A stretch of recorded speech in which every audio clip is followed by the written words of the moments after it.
Welcome sa Dris TV. Kung interesado ka sa ganitong news, huwag kalimutang isubscribe ang ating YouTube channel. Maraming salamat! Welcome po ulit sa ating panibagong update tungkol kina Kim and Paolo Abilino. Sa bawat update natin, tatalakayin natin ang mga pinag-uusapan sa mundo ng social media tungkol kina Kim and Paolo Abilino. Kaya naman kung hindi pa po kayo nakasubscribe dito sa ating channel nako, i-click nyo na po yan and isama nyo na din ang bell button.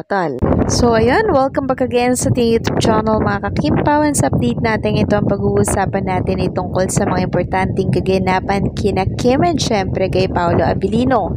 So tatanungin ko po ang mga Kimpaw fans na viewers natin ngayon.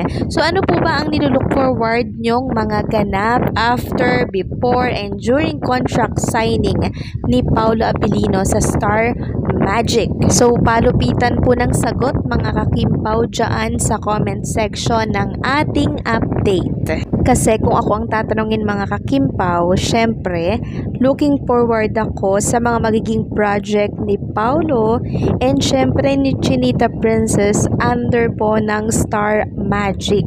Syempre yung mga sagutan din po ni Paolo Abilino sa mga interview ng mga reporter.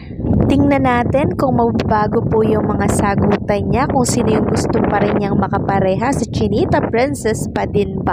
So yun yung dapat nating antabayanan kasi meron pong mga kumu-question nga kay Paolo Abilino.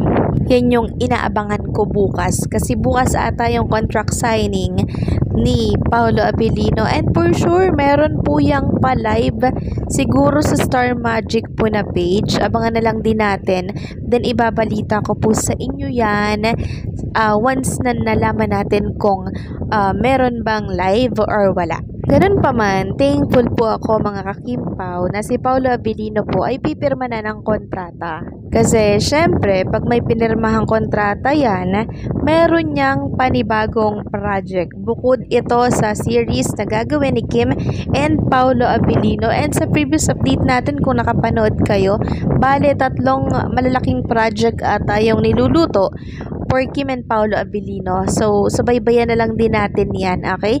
And syempre, deserve naman ni Kim and Paolo Abilino ang mga blessings na yan. Dahil napakabuti po nilang mga artista. Diba? Hindi lang mahusay na aktor at actress, kundi mabuti din po ang kanilang kalooban. Ano ba yung ibig kong sabihin na mabuti yung kalooban, mga kakimpaw? Sila po yung mga artista na pag tumutulong ay hindi po nila sinasa publiko. Katulad na lamang po ng sinabi nitong si Julius Banoobs kay Paolo Abilino. Sabi niya, "Happy birthday Paolo Abilino aka Say Cry Babu. Ang aking manager sa pag-stream at mentor, sana mas madami ka pang taong matulungan. Ikaw yung taong maraming tinutulungan pero laging patagulang at low-key. God bless kapatid." So ayan po mga kimpaw, sila na mismo yung nagsasabi niya na yung mga taong nakakakita sa kanila and syempre yung mga nakakasama po ni Paolo Abilino yung nagsasabi na hindi po mismo si Paolo Abilino kundi yung mga taong kilala po talaga siya. Magugulat na lang tayo na meron palang tinulungan si Paolo Abilino mula po yan sa mga taong natulungan po niya. So hindi naman natin malalaman yan kung hindi po sinabi ng taong natulungan ni Paolo. Anyway, ano kaya yung mga role, yung mga challenging role ni Paolo Abilino dito po sa mga bagong proyekto na gagawin po ng Star Magic, no? Kasi kilala naman natin si Paolo Abilino na gustong-gusto niya yung mga challenging roles. And sabi niya nga po nung mga nakarang interview niya, "I love challenging roles and being able to audition for them. It keeps me grounded because I feel the need to improve constantly." Siya yung actor na hindi po siya yung parang pinapakita na marami niyang alam, 'di ba? Siya yung parang aktor na uhaw sa experience, sa kaalaman, willing matuto, mga kakimpaw, nakakatuwa. So hindi siya nagmamaronong, no, bagkus kung meron siyang idea na makakatulong sa isang project, nilalabas niya 'yon kasi maganda syempre yung natulong sa isang project. perpekto, pero andun pa rin yung willingness niya na matuto talaga sa mga bagay-bagay. So next topic naman, pag-usapan naman natin itong si Chinita Princess, no? So 3 hours ago, na-screenshot nga natin itong Instagram story ni Chinita Princess na binibida po itong House of Little Bunny na brand niya. Yung isang klase po ng bag doon na kung saan ay twinning nga po sila ni Chang Ami dito. Sabi nga dito sa caption, twinning with Chang Ami with our House of Little Bunny nylon bag. Perfect for tag-ulan daw season. Love you, Chang. So, sa mga gusto at nagbabalak pong bumili ng House of Little Bunny na bag, perfecto mga kakimpaw, tag-ulan na ngayon, and for sure magugustuhan to ng lahat kasi yung mga gamit nyo sa loob hindi po siya mababasa kasi nga po yung material ng bag ay nylon. Sa mga gusto mag-order niyan, meron po sa online, pwede rin kayong mag-walk-in sa shop ni Chinita Princess. Next topic naman, pag-usapan natin etong nakita natin na post mula po sa page ni Kwentong Pinas. Credit sa post mo. Sabi dito, Kim Pao spotted on a Friday date night? Question mark.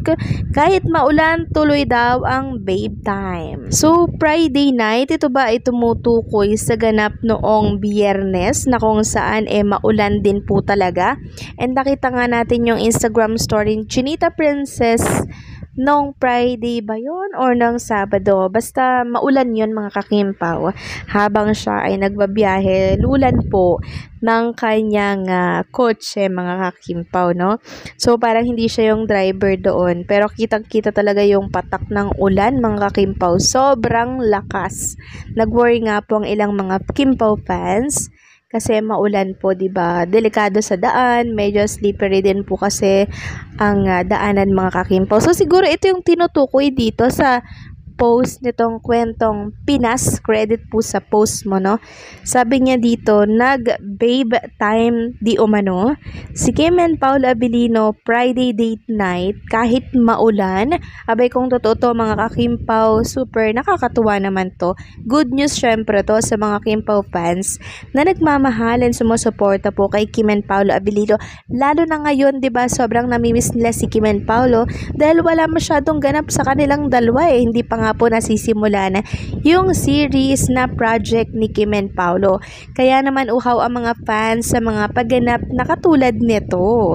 Yung iba nga lang, 'di ba, nagto-throwback na lamang po ng mga video and syempre ng picture kasi nga po namimiss nila ng sobra-sobra si Kim and Paolo.